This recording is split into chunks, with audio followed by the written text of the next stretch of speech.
नमस्कार बच्चों। इस वीडियो लेक्चर में हम लोग 25 मल्टीपल चॉइस क्वेश्चंस को डिस्कस करेंगे और ये जो क्वेश्चंस होने वाले हैं East India Company, nawab of Bengal, battle of Plassey और उससे रिलेटेड थोड़े से क्वेश्चंस होंगे 25 एमसीक्यूज। और ये सारे क्वेश्चंस अगर आप कोई भी कॉम्पिटिटिव एग्जाम दे रहे हैं तो उसके लिए बहुत ज़्यादा इंपॉर्टेंट है। तो देखिए, पहले क्वेश्चन में कहा गया Sirajuddaulah was defeated by Lord Clive in the battle of dash. तो देखिए, सिराजुद्दौला की बात अगर करी जाए तो ये नवाब ऑफ बंगाल था, ठीक है। तो इसको लॉर्ड क्लाइव ने क्या किया था, डिफीट किया था। कौन से बैटल में डिफीट किया है? तो बैटल ऑफ प्लासी में डिफीट किया है। और बैटल ऑफ प्लासी कब हुआ था? तो 1757 में हुआ था।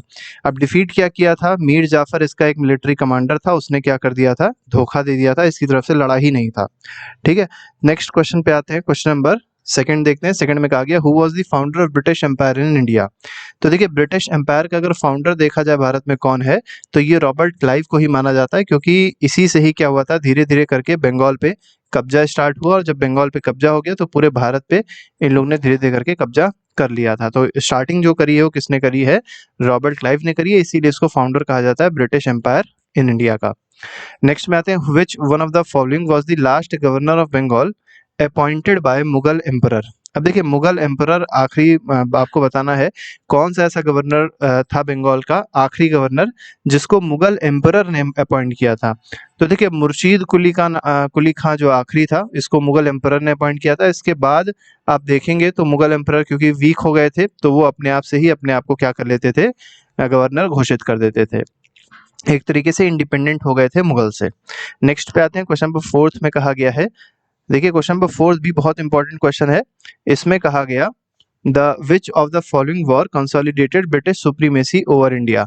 अब देखिए, ब्रिटिश सुप्रीमेसी कब से आ गई है भारत में? तो देखिए, ब्रिटिश की सुप्रीमेसी अगर देखी जाएगी तो mainly I battle of Plassey से, क्योंकि प्लासी में हुआ क्या, ब्रिटिश जीत गया था। अब जब ब्रिटिश जीत गया किससे? बंगाल से। बंगाल का जो उस समय नवाब हुआ करता था सिराजुद्दौला, उससे जीत गया। तो यहीं से उन लोगों को क्या हो गई, धीरे धीरे करके सुप्रीमेसी मिलना स्टार्ट हो गई थी। लेकिन आगे चल के जब बैटल ऑफ बक्सर हुआ तो पूरी तरीके से इनको सुप्रीमेसी मिल गई थी, क्योंकि इसमें नवाब ऑफ बंगाल मतलब एक तरीके से बंगाल का जो रूलर था पहले वो मीर कासिम, और साथ ही साथ अवध का जो रूलर था शुजाउद्दौला, और मुगल का जो शाह आलम टू था, तीनों को मिलके ब्रिटिश फोर्सेस ने हरा दिया था। नेक्स्ट पे आते हैं, who among the following has been called as heaven born general. अब देखिए, हेवन बॉर्न जनरल किसको कहा जाता है? तो ये कहा जाता है रॉबर्ट क्लाइव को, ठीक है। क्वेश्चन नंबर 6 पे आते हैं, the battle field of Plassey situated in. तो देखिए, प्लासी एक जगह है, अगर आप देखेंगे तो मतलब एक नदी के, भागीरथी नदी के बैंक पे पड़ती है। अब भागीरथी है, मत सोचिएगा ये उत्तराखंड वाला भागीरथी है, ये वेस्ट बंगाल का भागीरथी है। तो यहाँ पर डी ऑप्शन सही है, ठीक है। तो प्लासी कहाँ पर है? प्लासी है वेस्ट बंगाल में। Battle of Plassey was fought in year. तो बैटल ऑफ प्लासी कब हुई थी? तो 1757 में हुई थी। अच्छा, इसी में आगे चल के एक और बैटल होगी जिसको बैटल ऑफ बक्सर कहा गया, जिसके बारे में हमने आपको बताया था। ये कब हुई थी? 1764 में हुई थी। और इसी 1764 के बाद क्या हुआ था, जब बैटल ऑफ बक्सर में 3 लोग हार गए थे, 3 मेन लीडर्स, तो ट्रीटी ऑफ इलाहाबाद हुई थी 1765 में। तो ये सारी बात याद रखिएगा, पूछी आती हैं सीधे सीधे, कब किस साल हुआ है। Which of the following shifted his capital from Murshidabad to Munger.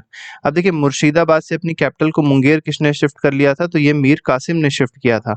क्योंकि था क्या, मुर्शिदाबाद में मेनली अगर आप देखेंगे कब्जा किसका हो गया था? ब्रिटिशर का हो गया था। और ब्रिटिशर क्या करते थे, लगातार मीर कासिम को परेशान करते रहते थे, ठीक है। अब इससे हमेशा पैसा मांगते, परेशान करते, इसको एक तरीके से इंडिपेंडेंटली काम नहीं करने देते थे। तो इसने गुस्सा होकर क्या किया था, इसने एक तरीके से चालाकी में मुर्शिदाबाद से मुंगेर अपनी राजधानी शिफ्ट कर ली थी। नेक्स्ट में आते हैं, मोस्ट डिसिसिव। देखिए, मोस्ट डिसिसिव अगर पूछा जाएगा या मोस्ट डिसाइडिंग बैटल पूछा जाएगा सुप्रीमेसी ब्रिटिशर की बनाने के लिए भारत में, तो ये बैटल ऑफ बक्सर होगा, प्लासी नहीं होगा। क्योंकि हमने आपको बताया बैटल ऑफ बक्सर में क्या हुआ था कि मीर कासिम एक तरफ से था, ठीक है। कासिम किसको रिप्रेजेंट कर रहा था? एक तरीके से बंगाल को रिप्रेजेंट कर रहा था, ठीक है। मुगल एम्परर शाह आलम टू था, और साथ ही साथ अवध का नवाब जो था शुजाउद्दौला, ये भी बहुत खतरनाक लीडर उस समय हुआ करता था, मतलब बहुत पावरफुल लीडर हुआ करता था। तो इन तीनों की फोर्सेस जो मिलके लड़ रही थी ब्रिटिशर के अगेंस्ट, तो ब्रिटिशर ने क्या कर दिया था, इसको हरा दिया था, ठीक है।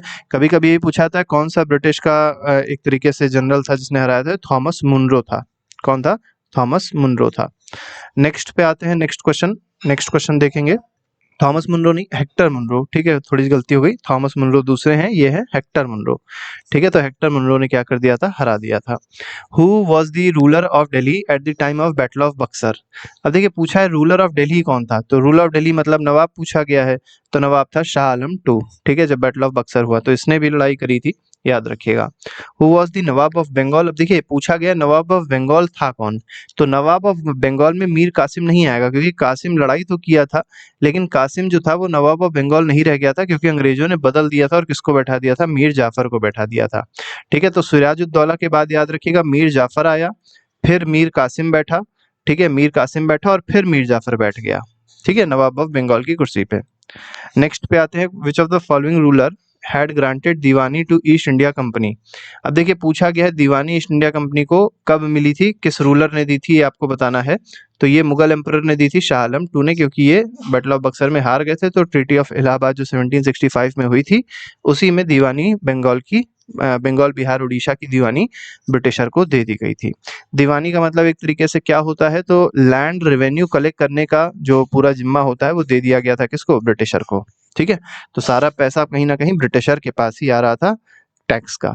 नेक्स्ट पे आते हैं, हु ग्रांटेड दीवानी, वही सेम क्वेश्चन है, तो यहाँ पर भी आंसर क्या हो जाएगा, मुगल एम्परर कौन सा, शाह आलम टू। नेक्स्ट पे आते हैं, in which governors tenure diwani rights of Bengal Bihar and Orissa was granted to East India Company by emperor Shah Alam. तो शाह आलम टू ने क्या कर दिया था, बंगाल बिहार उड़ीसा की दीवानी किसको दे दी, तो ये दे दी थी किसको, ये दे दी थी ब्रिटिश ईस्ट इंडिया कंपनी को। लेकिन उस समय अगर ईस्ट इंडिया कंपनी का गवर्नर देखा जाए कौन था, तो ये था लॉर्ड क्लाइव। तो लॉर्ड क्लाइव के याद रखिएगा दो शासनकाल रहे हैं, एक 1757 में रहा और उसके बाद ये 1765 में फिर से आया था। नेक्स्ट में आते हैं, क्वेश्चन नंबर 15 में कहा गया, emperor Shah Alam two gave the diwani of Bengal Bihar Orissa. देखिए यहाँ पर ये तो बताया गया, लेकिन आपसे डेट पूछ ली गई है। अब बच्चे क्या होते हैं, डेट क्योंकि नहीं पता होती है, लेकिन जो भी बंगाल बिहार उड़ीसा के एग्जाम्स होते हैं उसमें डेट मेनली पूछी आती है। तो इसमें याद रखिएगा जो सही आंसर है वो ए ऑप्शन है, 12 अगस्त 1765 को दीवानी प्रोवाइड करी गई थी। नेक्स्ट में आते हैं, who was appointed deputy diwan of Murshidabad by Robert Clive after Allahabad treaty. तो मुर्शिदाबाद का जो डिप्टी दीवान बनाया गया था वो मोहम्मद रजा खान बनाए गए थे। शितब राय कहाँ बनाए गए थे, बिहार के बनाए गए थे। राय दुर्लभ कहाँ बनाए थे, उड़ीसा के बनाए गए थे। नेक्स्ट पे आते हैं, क्वेश्चन नंबर 17 में कहा गया, with which of the following mountain tribes did British first come into contact with after the grant of diwani in 1765। देखिए जब 1765 में इन लोग को दीवानी दे दी गई थी, तो ये लोग क्या करने लग गए, असम के आसपास ये लोग रोड बनाने लग गए, तो यहाँ पर इनको खासी ट्राइब से कहीं ना कहीं सामना करना पड़ा, यहाँ के लोगों ने रिवोल्ट कर दिया था। नेक्स्ट पे आते हैं, 18th क्वेश्चन में कहा गया, which of the following is correct chronological order in battles fought in India in 18th century. तो जो जो बैटल हुए हैं उससे रिलेटेड आपको बताना है टाइम पीरियड कौन सा पहले होगा कौन सा बाद में होगा। तो पहले देखेंगे बैटल ऑफ अंबर हुआ है, ठीक है, ये मेनली अगर आप देखेंगे तो जितने भी नवाब ऑफ बंगाल थे आपस में लड़ाई किए थे, ठीक है, जिसमें एक तरीके से कह सकते हैं अली वर्दी खान को मार दिया गया था, ठीक है। और दूसरी तरफ अगर आप देखेंगे और भी बहुत सारे लोग थे, ठीक है, 3 लोग थे और इधर भी 2 लोग थे, लेकिन अली वर्दी खान को क्या कर दिया था, मार दिया गया था। पहले ये हुआ था, इसके बाद आप देखेंगे तो बैटल ऑफ प्लासी हुई थी, और थर्ड पे बैटल ऑफ वेंडी वॉश हुई थी, ये मेनली ब्रिटिश और इंग्लिश के बीच में हुई है, ठीक है। और इसके बाद बैटल ऑफ बक्सर हुई है। तो बैटल ऑफ वेंडी वॉश देखेंगे 1960 में हुई, प्लासी 1757 में हुई है, बक्सर 1764 में हुई है। नेक्स्ट पे आते हैं, क्वेश्चन नंबर 19 में कहा गया, name the French commander who declared in the who defeated in the battle of Wendy wash. Who was defeated मतलब कौन हारा था, कौन सा ऐसा फ्रेंच कमांडर था जो हारा था बैटल ऑफ वेंडी वॉश में 1760 में। हमने आपको बताया बैटल ऑफ वेंडी वॉश किसके किसके बीच में हुआ था, तो फ्रेंच और ब्रिटिश के बीच में हुआ था। ब्रिटिश की तरफ से आयरे कूट लड़ रहा था और फ्रेंच की तरफ से काउंट डे लैली लड़ रहे थे, और इसको हरा दिया था आयरे कूट ने। अगले सवाल पे आते हैं, क्वेश्चन नंबर 20 में कहा गया है, in the battle of Wandiwash. Battle of Wandiwash जो हुआ 1760 में हुआ, किसके किसके बीच हुआ, ब्रिटिश और फ्रेंच के बीच में हुआ। अब किसने किसको हराया बताना है, तो ब्रिटिश डिफीटेड फ्रेंच, तो यहाँ पर सी ऑप्शन बिल्कुल सही है। 21st में कहा गया, which of the following pair is correctly matched. Correctly match बताना है, तो बैटल ऑफ बक्सर जो है मीर जाफर और क्लाइव बिल्कुल गलत है। बैटल ऑफ वेंडी वॉश जो है फ्रेंच और ईस्ट इंडिया कंपनी, ये सही है आपका, ठीक है। बैटल ऑफ चिलियन वाला जो है वो डेलहाउसी वर्सेस मराठास है, ठीक है। तो चिलिया वाला अगर आप देखेंगे तो सिख एम्पायर और कहीं ना कहीं ब्रिटिश के बीच में हुआ है, तो ये तो गलत हो जाएगा। खुर्दा निजाम वर्सेस ईस्ट इंडिया, ये भी गलत है, ये निजाम और मराठा होना चाहिए, ठीक है। नेक्स्ट में आते हैं, क्वेश्चन नंबर 22 में कहा गया, which of the following opposed British in India vigorously. अब देखिए विगरसली किसने अपोज किया था ब्रिटिश को? मराठा ने किया था। लेकिन 3 एंग्लो मराठा वॉर होते हैं और थर्ड एंग्लो मराठा के बाद जो एंग्लो मराठा वॉर होता है 1717 से 18 के बीच में, वहां पर ये लोग हार जाते हैं और कहीं ना कहीं इनकी जो पेशवाशिप थी वो 1718 में खत्म कर दी जाती है। तो कोई कोई ये भी पूछा जाता है कि पेशवाशिप जो मराठा की थी वो कब खत्म करी गई है? 1718 में खत्म करी गई है। नेक्स्ट में आते हैं क्वेश्चन नंबर 23 में कहा गया who founded Asiatic Society of Bengal in Calcutta in 1784। तो एशियाटिक सोसाइटी ऑफ बंगाल अगर देखा जाए कलकत्ता में किसने खोजी थी 1784 में? तो ये खोजी है किसने? तो देखिए ये खोजी है विलियम जोन्स ने। तो यहाँ पर अगर देखेंगे तो विलियम जोन्स करेक्ट आंसर होगा और इस समय जो गवर्नर जनरल था वो कौन था? वॉरेन हेस्टिंग्स था। ठीक है, नेक्स्ट पे आते हैं 24th में कहा गया which with reference to Hindu nawab, ये नयाब गलत लिख गया है, नवाब होना चाहिए, nawab wazir of Awadh sultanat, which of the following statement is correct. तो कौन सा स्टेटमेंट करेक्ट है? पहला दिया गया राजा तिकैत सिंह वाज अर्थ मंत्री ऑफ नवाब असफुद्दौला। तो तिकैत सिंह जो थे वो अर्थ मंत्री थे असफुद्दौला के टाइम पे, बिल्कुल ठीक है। और सेकंड में कहा गया there were certain Hindu caste who were placed at the high positions. और अगर आप देखेंगे नवाबों के कार्यकाल में, मतलब सल्तनत में, क्या होता था कि जो हिंदू कास्ट लोग थे वो ज्यादा हाई पोजीशंस पे रखे आते थे। ठीक है, तो ये बात कही गई है, तो ये दोनों बातें बिल्कुल सही हैं। तो यहाँ पर both 1 and 2 is correct. Next पे आते हैं क्वेश्चन नंबर 25 कह रहा है where was western presidency situated in early period of East India Company. तो देखिए अर्ली पीरियड की बात अगर करी जाए ईस्ट इंडिया कंपनी की, तो जो वेस्टर्न प्रेसिडेंसी थी वो कहाँ पर थी? वो थी सूरत में। और आपको एक चीज और पता होना चाहिए, सूरत में जो British east India company setup हुई थी वो 1813 में सेटअप हुई थी। ठीक है, तो इस तरीके से हम लोग ने 25 क्वेश्चंस को डिस्कस किया। बहुत इंपॉर्टेंट क्वेश्चंस थे ये। इसके अलावा और भी बहुत सारे कॉम्पिटिटिव एमसीक्यूज हैं जिसको आप लोग प्लेलिस्ट में जाके देख सकते हो और अपना रिवीजन अच्छे से कर सकते हैं। तो अभी के लिए फिलहाल नहीं, thank you very much, good bye, जय हिंद।